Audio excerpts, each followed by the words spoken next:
नमस्कार दोस्तों।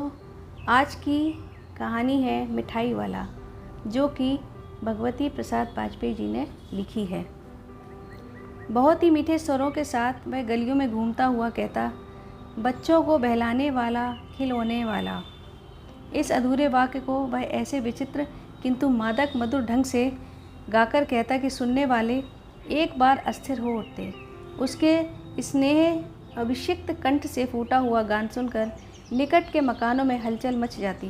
छोटे छोटे बच्चों को अपनी गोद में लिए युवतियाँ चिकों को उठाकर छज्जों पर नीचे झांकने लगती। गलियों और उनके अंतर व्यापारी छोटे छोटे उद्यानों में खेलते और इठलाते हुए बच्चों का झुंड उसे घेर लेता, और तब वह खिलौने वाला गलियों और उनके अंतर्व्यापी छोटे छोटे उद्यानों में खेलते और इठलाते हुए बच्चों का झुंड उसे घेर लेता, और तब वह खिलौने वाला वहीं बैठकर खिलौने की पेटी खोल देता।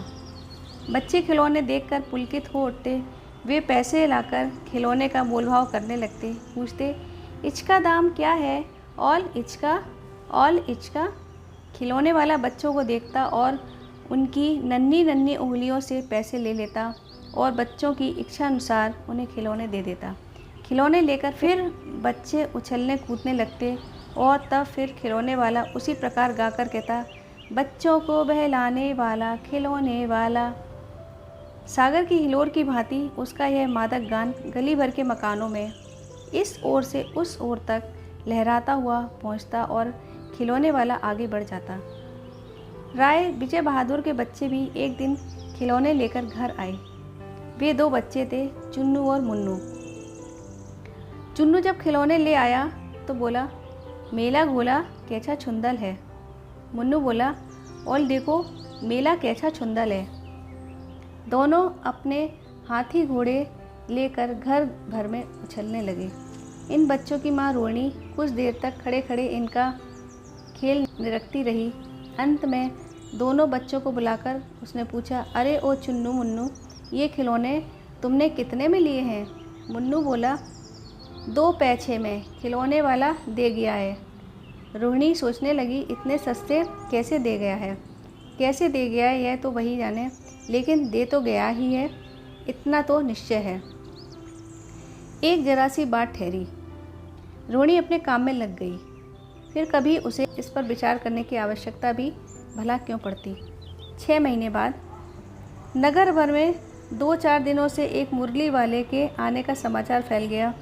लोग कहने लगे, भाई वाह, मुरली बजाने में वह एक ही उस्ताद है। मुरली बजाकर गाना सुनाकर वह मुरली बेचता भी है, सो भी 2-2 पैसे में। भला इसमें उसे क्या मिलता होगा? मेहनत भी तो न आती होगी। एक व्यक्ति ने पूछ लिया, कैसा है वह मुरली वाला?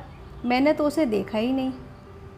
उत्तर मिला, उम्र तो उसकी अभी अधिक न होगी, यही 30-32 का होगा। दुबला पतला गोरा युवक है, बीकानेरी रंगीन साफा बांधता है। वही तो नहीं जो पहले खिलौने बेचा करता था? क्या वह पहले खिलौने भी बेचा करता था? हाँ, जो आकार प्रकार तुमने बतलाया उसी प्रकार का वह भी था। तो वही होगा, पर भाई है वह एक उस्ताद। प्रतिदिन इसी प्रकार उस मुरली वाले की चर्चा होती। प्रतिदिन नगर की प्रत्येक गली में उसका मादक मृदुल स्वर सुनाई पड़ता, बच्चों को बहलाने वाला, मुरलिया वाला। रोहिणी ने भी मुरली वाले का यह स्वर सुना। तुरंत ही उसे खिलौने वाले का स्मरण हो आया। उसने मन ही मन कहा, खिलौने वाला भी इसी तरह गा गाकर खिलौना बेचा करता था। रोहिणी उठकर अपने पति विजय बाबू के पास गई। जरा उस मुरली वाले को बुलाओ तो चुन्नू मुन्नू के लिए ले लूँ, क्या पता यह फिर इधर आए ना आए। वे भी जान पड़ता है पार्क में खेलने निकल गए हैं।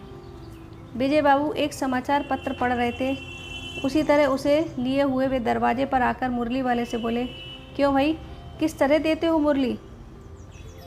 किसी की टोपी गली में गिर पड़ी, किसी का जूता पार्क में ही छूट गया, और किसी की सौथनी पाजामा ही ढीली हो गई, लटक कर आ गई। इस तरह दौड़ते हाँफते हुए बच्चों का झुंड आ पहुँचा। एक स्वर से सब बोल उठे, अम्बी लेंदे मुल्ली और अम्बी लेंदे मुल्ली। मुरली वाला हर्ष गदगद हो उठा। बोला सबको देंगे भैया, लेकिन ज़रा रुको, ठहरो, एक एक को देने दो, अभी इतनी जल्दी हम कहीं लौट थोड़े ही जाएंगे। बेचैन तो आई ही हैं और है भी। इस समय मेरे पास 1-2 नहीं, पूरी 57। हाँ बाबूजी। क्या पूछा था आपने? कितने में दी? दी तो वैसे 3-3 पैसे में के हिसाब से हैं, पर आपको 2-2 पैसे में ही दे दूँगा। विजय बाबू भीतर बाहर दोनों रूपों में मुस्कुरा दिए। मन ही मन कहने लगे, कैसा है? देता तो सबको इसी भाव से है, पर मुझको उल्टा एहसान लाद रहा है। फिर बोले, तुम लोगों की झूठ बोलने की आदत होती है। देते होगे सभी को 2-2 पैसे में, पर एहसान का बोझा मेरे ऊपर ही लाद रहे हो। मुरली वाला एकदम अप्रतिभ हो उठा। बोला, आपको क्या पता बाबूजी कि इसकी असली लागत क्या है? यह तो ग्राहकों का दस्तूर होता है कि दुकानदार चाहे हानि उठाकर चीज़ क्यों ना बेचे, पर ग्राहक को यही समझते हैं दुकानदार मुझे लूट रहा है। आप भला काहे को विश्वास करेंगे? लेकिन सच पूछिए तो बाबूजी, असली दाम 2 ही पैसा है। आप कहीं से भी 2 पैसे में ये मुरली नहीं पा सकते। मैंने तो पूरी 1000 बनवाई हैं, तब मुझे इस भाव में पड़ी हैं। विजय बाबू बोले, अच्छा मुझे ज़्यादा वक्त नहीं, जल्दी से 2 ठो निकाल दो। 2 मुरलियाँ लेकर विजय बाबू फिर मकान के भीतर पहुंच गए। मुरली वाला देर तक उन बच्चों के बीच झुंड में मुरलियाँ बेचता रहा। उसके पास कई रंग की मुरलियाँ थीं। बच्चे जो रंग पसंद करते, मुरली वाला उसी रंग की मुरली निकाल देता। यह बड़ी अच्छी मुरली है, तुम यही ले लो बाबू। राजा बाबू, तुम्हारे लायक तो बस यह है। हाँ भैया, तुमको वही देंगे, ये लो। तुमको वैसी न चाहिए? यह नारंगी रंग की है। अच्छा वही लो। ले आए पैसे? अच्छा ये लो, तुम्हारे लिए मैंने पहले ही से निकाल रखी थी। तुमको पैसे नहीं मिले? तुमने अम्मा से ठीक तरह न मांगे होंगे। धोती पकड़कर पैरों में लिपटकर अम्मा से पैसे मांगे जाते हैं। बाबू हाँ, आओ फिर जाओ, अब की बार मिल जाएंगे। 2 अन्नी है तो क्या हुआ, ये लो पैसे वापस लो। ठीक हो गया ना हिसाब? मिल गए पैसे? देखो मैंने तरकीब बताई। अच्छा अब तो किसी को नहीं लेनी है? सब ले चुके? तुम्हारी माँ के पास पैसे नहीं हैं? अच्छा तुम यह भी लो। अच्छा तो अब मैं चलता हूँ। इस तरह मुरली वाला फिर आगे बढ़ गया। आज अपने मकान में बैठी हुई रोहिणी मुरली वाले की सारी बातें सुनती रही। आज भी उसने अनुभव किया, बच्चों के साथ इतने प्यार से करने वाला फेरी वाला पहले कभी नहीं आया। फिर वह सौदा भी कैसा सस्ता बेचता है, भला आदमी जान पड़ता है। समय की बात है, जो बेचारा इस तरह मारा मारा फिरता है, पेट जो न कराए सो थोड़ा। इसी समय मुरली वाले का क्षीण स्वर दूसरी निकट की गली से सुनाई पड़ा। बच्चों को बहलाने वाला मुरलिया वाला। रोहिणी इसे सुनकर मन ही मन कहने लगी, और स्वर कैसा मीठा है इसका। बहुत दिनों तक रोहिणी को मुरली वाले का वह मीठा स्वर और उसकी बच्चों के प्रति वे स्नेह आसक्त बातें याद आती रहीं। महीने के महीने आए और चले गए, फिर मुरली वाला ना आया। धीरे धीरे उसकी स्मृति भी क्षीण हो गई।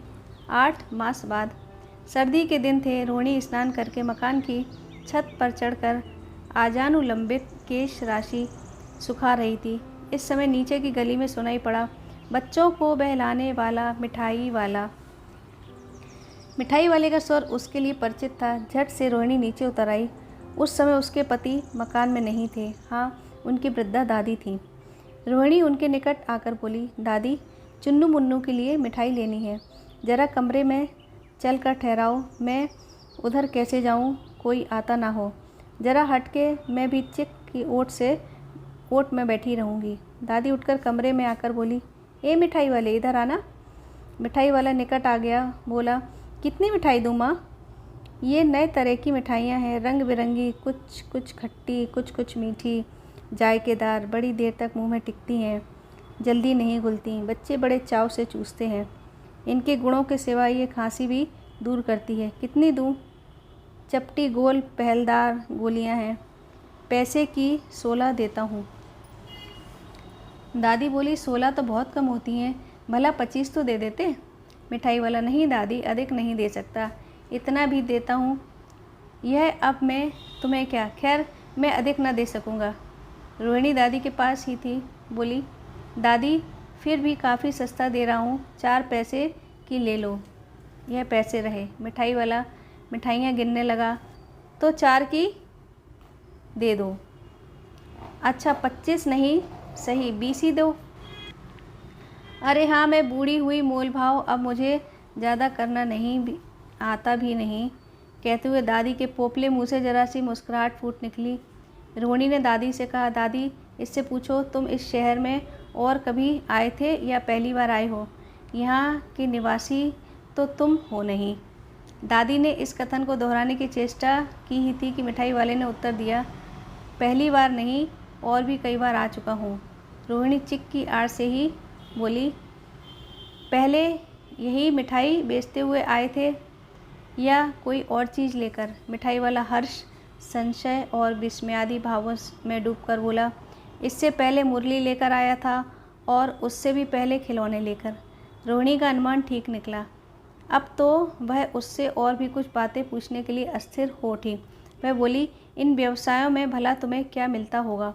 वह बोला, मिलता भला क्या है, यही खाने भर को मिल जाता है, कभी नहीं भी मिलता है, पर हाँ संतोष, धीरज और कभी कभी असीम सुख जरूर मिलता है, और यही मैं चाहता हूँ। सो कैसे, वह भी बताओ। अब व्यर्थ उन बातों में क्यों चर्चा करूँ, उन्हें आप जाने ही दें। उन बातों को सुनकर आपको दुख ही होगा।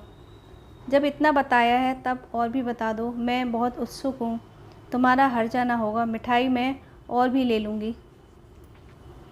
अतिशय गंभीरता के साथ मिठाई वाले ने कहा, मैं भी अपने नगर का एक प्रतिष्ठित आदमी था। मकान, व्यवसाय, गाड़ी घोड़े, नौकर चाकर सभी कुछ था। स्त्री थी, छोटे छोटे 2 बच्चे थे। मेरा वह सोने का संसार था। बाहर संपत्ति का वैभव था, भीतर सांसारिक सुख था। स्त्री सुंदरी थी, मेरी प्राण थी। बच्चे ऐसे सुंदर थे जैसे सोने के सजीव खिलौने। उनकी अटखेलियों के मारे घर में कोलाहल मचा रहता था। समय की गति, विधाता की लीला, अब कोई नहीं है। दादी प्राण निकाले नहीं निकले, इसलिए अपने उन बच्चों की खोज में निकला हूँ। वे सब अंत में होंगे तो यहीं कहीं, आखिर कहीं ना कहीं जन्मे ही होंगे। उस तरह रहता, घुल घुल कर मरता, इस तरह सुख संतोष के साथ मरूंगा। इस तरह के जीवन में कभी कभी अपने उन बच्चों की एक झलक सी मिल जाती है। ऐसा जान पड़ता है जैसे वे इन्हीं में उछल उछल कर हंस खेल रहे हैं। पैसों की कमी थोड़ी ही है, आपकी दया से पैसे काफ़ी हैं, जो नहीं है इस तरह उसी को पा जाता हूँ। रोहिणी ने अब मिठाई वाले की ओर देखा, उसकी आंखें आंसुओं से तर हैं। इसी समय चुन्नू मुन्नू आ गए। रोहिणी से लिपट कर उसका आंचल पकड़कर बोले, अम्मा मिठाई। मुझसे लो, यह कहकर तत्काल कागज़ की 2 पुड़ियाँ मिठाइयों से भरी मिठाई वाले ने चुन्नू मुन्नू को दे दी। रोहिणी ने भीतर से पैसे फेंक दिए। मिठाई वाले ने पेटी उठाई और कहा, अब इस बार ये पैसे न लूँगा। दादी बोली, अरे अरे ना ना, अपने पैसे लिए जा भाई। तब तक आगे फिर सुनाई पड़ा उसी प्रकार मादक मृदुल स्वर में, बच्चों को बहलाने वाला मिठाई वाला। दोस्तों, ये कहानी यदि आपको अच्छी लगी हो तो इस वीडियो को लाइक व शेयर ज़रूर कीजिएगा और मेरे इस चैनल को सब्सक्राइब ज़रूर कीजिएगा। धन्यवाद।